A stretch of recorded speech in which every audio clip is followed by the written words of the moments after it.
how to install the S3005 Fasco Vanguard handle set. Unfortunately, don't have an actual door to show the installation with, but I'm going to walk you through the steps on how all the screws work with the parts that you get for the kit, and then also show you some customer pictures so you can get a visual of how to install. So the kit comes with everything you see here with the Fasco Vanguard Mortise lockbox shown here. An alternate, depending on your door manufacturer, you could have this S3005 Mortise lockbox, which is longer. This is sold separately. We can't swap them out. This comes as a kit for the factory. If your door happens to have this, it's sold separately, but we do have it listed on the product page as an option. So you can see there's a big difference with the dimensions on how they look. So you just want to verify that if you also need this. But if this internal part isn't broken, you don't need to order it, but you will always get this guy. And if you don't need it, you can just throw it away or do whatever you like with it. For installation purposes and handing, when you remove your interior handle, it is labeled left hand or right hand. If you move this little lock here, it says left there. If it's a right, it will say right. And then it also shows it, there's a little L right on this piece there. It would be an R if it's a right hand. So that's how you determine handing. For installation, you will get this style keeper with the kit as well, and it comes with 4 screws, which get screwed in here. Here is a customer's picture. They don't have all the screws, but here's what it looks like. So you'll get 4 new screws. They will color match depending on if it's white or beige. And then you'll get these little screws here for this handle set, whether you're using this or if you have to buy the optional other Mortise lockbox. I'll show you both. So what you're going to do, first you're going to uninstall your old handle set, first by removing these 2 screws on your interior handle. That's how you remove this, to get to all the internal components and to show all the screws. And then when you go and you'll remove all those screws, and then the last thing you'll remove is the Mortise lockbox. This one looks like this from a customer inside their patio door. So I do recommend when you go to unscrew it, as you can see, this little lip is hidden behind. Before you remove everything, put it in the locked position so you can see these, so you can hold on to this while you unscrew these so it doesn't fall down into your door.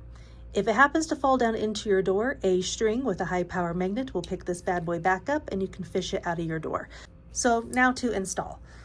Once everything is removed from your door, you're going to first install your Mortise lockbox again. So you'll want to put it into your door, hold it, or have someone hold it for you.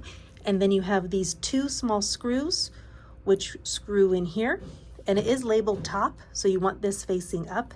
You don't want it upside down or else it's not going to line up with your handle set. So make sure it's top, and you're going to insert it back into your door. And you're gonna have to probably like move the little lip to get the little lips inside your door if it's like the customer's picture. And these 2 little screws are going to then screw it down. Like so. Well, once your Mortise lockbox is screwed into the door, now we have to put on the external handle set and this shim. The shim lines up with the screw holes here, like this, the bump facing out to the interior of your door. Same if you have this one. Once this is installed with your door, in your door, the Mortise lockbox, these 2 screws will line up here along with this part for your lock. So this is installed, and you'll have to hold it on the outside of your door, and then you're going to put in these 2 long screws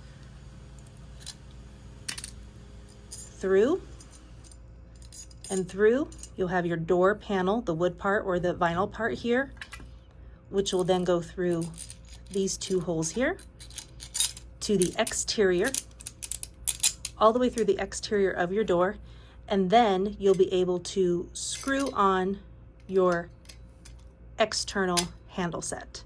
And now we screw this down. It's always good for door hardware to always use a regular screwdriver. So now this is on your door. So you have your exterior handle on your door. There's a door panel in between here. You have a mortise lock installed.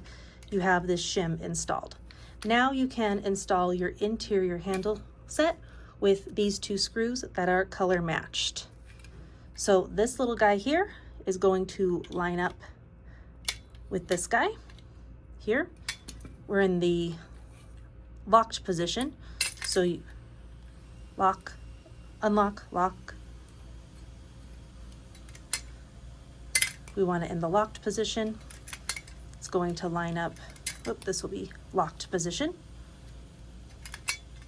So this will line up with the cylinder.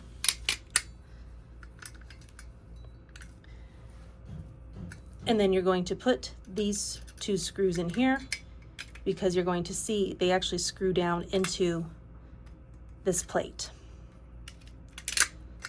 So we put our screws on here, put the screws in here. Again,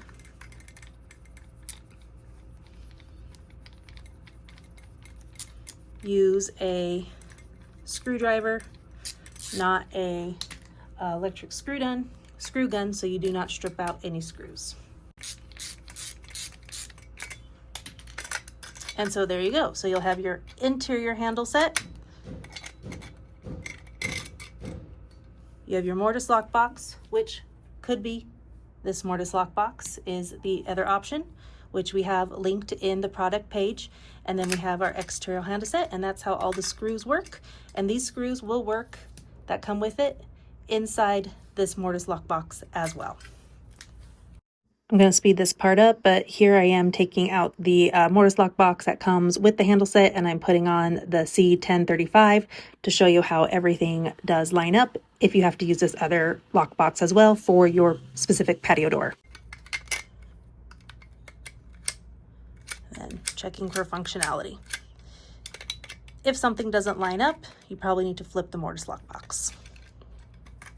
And they come in the beige, like here, or white, and in right hand or left handing, depending on your door.